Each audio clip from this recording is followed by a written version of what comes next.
If you're a real estate wholesaler doing deals all across the country through inbound marketing, you might be throwing away some of your most profitable opportunities. Most investors look at leads that come in from very small towns. They see the population and then they instantly write them off. I want to share with you a quick video that I made for one of my clients about this exact thing. He got a lead from what he thought was a completely dead market. In fact, he complained to me about this lead and said that this lead was crap because it was in the middle of nowhere. And he assumed that it wasn't even worth his time. I recorded a Loom video for him and showed him that although the market was in the middle of nowhere, and showed him that although it was a very small market, there was a lot of real estate activity. So in this video, I'm going to cut right to the Loom video that I did for him. It's a short video, but it'll give you some insights in terms of what you need to do to properly evaluate these small town deals. If we haven't met before, my name is Cris Chico, the godfather of virtual wholesaling and a pioneer with Facebook ads and online marketing when it comes to nationwide and virtual wholesaling. By the way, if you like these short and to the point videos, let me know. Now, the first thing you're going to see me do is look at the sold properties. I'm looking to see if there's been any sold properties over the last 6 months in this market. Let me show you that first. So this is an area called Poplar Bluff. In this particular area, if we scroll out, it's in Missouri. Here is St. Louis, so it's a bit ways from there. So we're gonna hop on to Zillow. I'm gonna look at sold. When I look at sold, I'm gonna go make sure that I have single family houses selected, and I am gonna look at the last 6 months to see what the activity is. So we can see here that there's definitely quite a bit of sales. Now we can take and further bracket this, say things under 300,000, and we can see that not much change here in the results. So predominantly, I think most of the property is going to be in that lower price point. It is a non-disclosure state, so therefore price points don't show up. However, you could cheat a little bit by clicking on here, selecting it, and then you can scroll down and see what it was listed for in the MLS. So you can see here that it was listed for 169 and then sold. It was pending within 3 weeks at the 169. Now we don't know what it sold for, but we can assume that it sold for close to the asking, especially when they sold that quickly. If we look at the property here, we can see that it's in pretty good shape. So that's positive. So right here, we can see that there are definitely sales over the last 6 months in this area. The next thing you're going to see me do is look to see what is the ratio of pending versus active properties. So in any given market, we want to know, is the inventory moving? So let's say, for example, that we showed 80 properties in a particular market active, and we toggle the pending, and we see that when we toggle pending, we see 100. So that means that there's 100 properties, and then 80 of them are active, which means 20 of them are pending. So that's 20% of the inventory that's pending. We generally want to see that at least 20%. If it's 30 or 35 or even 40%, that's amazing. So you'll see me do that in this particular section. A couple of things to note. You'll see that I reset the filters on Zillow when I transition on the search from sold to active. That's because I want to make sure that I'm clearing the slate and not have filters that I used before that are not relevant to the current search. I also made sure that I selected single family because this property was a single family.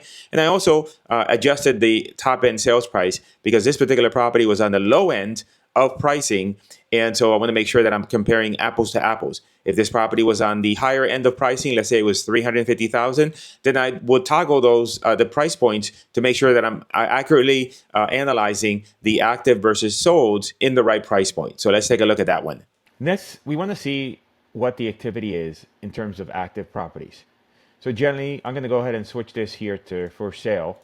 And what I'll do is I'll reset all my filters again, just so I'm starting from scratch. I'm going to go ahead and put the property type as single family, as this property is a single family residence. And then also, I know, this particular property, they're asking under 100. So I'm going to make sure that I'm looking at inventory in that lower price. So I'm going to put 250,000 here. And then what I'm going to be doing is looking at seeing what the ratio is between active and pending property. So you can see here that we have 75 results. These are the active properties. Now, if I toggle here and I go and I click on pending and under contract, I can see here that there's 118 results. This is actually the total inventory, 118, of which, of the 118, we have 75 that are available. So if we take 75 minus 118, we have 43 properties that are pending. So if you take 43 divided by 118, it's 36%. So 36% of the inventory is pending. That's quite high. Generally, we like to be somewhere between 20% to 25%. 36% is high. That means that there's quite a bit of activity and it is a very good market. You can also scroll here and see that there's new buildings, new build properties here, because you can notice here. So there's new building happening here. So this is a very active area. Now, if we didn't know anything about this area, one of the things we could do is we can scroll through the active listings and see what they say about the area. And quiet neighborhood in the heart of Poplar Bluff. So it's something that you could scroll through these and see if you can catch anything that would give you insight for the area. That's extra. I really don't need that. I can see here that there's definitely quite a bit of activity. And so this is definitely, although a small market, it is a very robust market. Finally, you're going to see me look at a particular software called Investor Base. This is a software that we use to find buyers for our deals. I'll pin the first comment the link where you can get a free trial of that software as well as $100 off the first month. So I look in that software and then I can clearly see that there is sold activity and there's buyer activity, but it is only for buy and hold investors, a very few rehabbers. So knowing that, I know that, hey, whatever property I'm going to be looking at and or thinking about putting on the contract, then that property is likely going to be sold to a landlord buyer. And that's what you see me here do. The final tool I'm going to look at is Investor Base.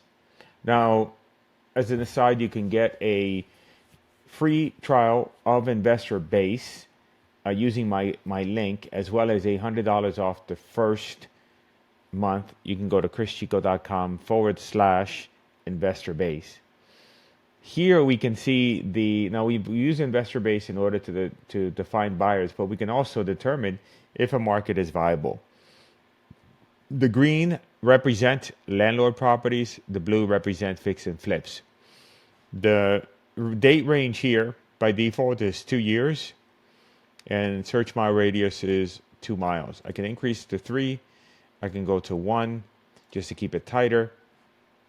I can also, so this will give me a wider geographic area. I can also increase it to, I can also make sure that I'm only looking at single family residential.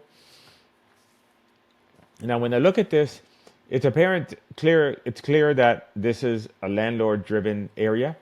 You can see here on the buyers that are looking to buy properties. And so this tells me that if I put this property in the contract, I need to put it under contract in a way that makes it a viable property for somebody who's looking to buy and to keep the property long term. There are some flippers, but not a whole lot. Now I could look at the flippers here to get an idea of what are the type of properties that they're buying. This one in particular has this property for sale as a flipper, and looking to see if whether or not my property is similar to theirs in the event that they might be interested. This one here is again a small house. Looks like it was completely redone. And then you have a lot of other rentals. But for the purposes of speaking with the seller and at least knowing if this is viable or not, so that you could have a conversation with the seller and proceed with working the lead, these are all positive signs that this is a great market to be in, a hidden gem almost, and definitely something to pursue. By the way, I got something exciting. Check out this video here. It shows you how to generate motivated sellers using YouTube ads. Nobody's doing it. Check it out.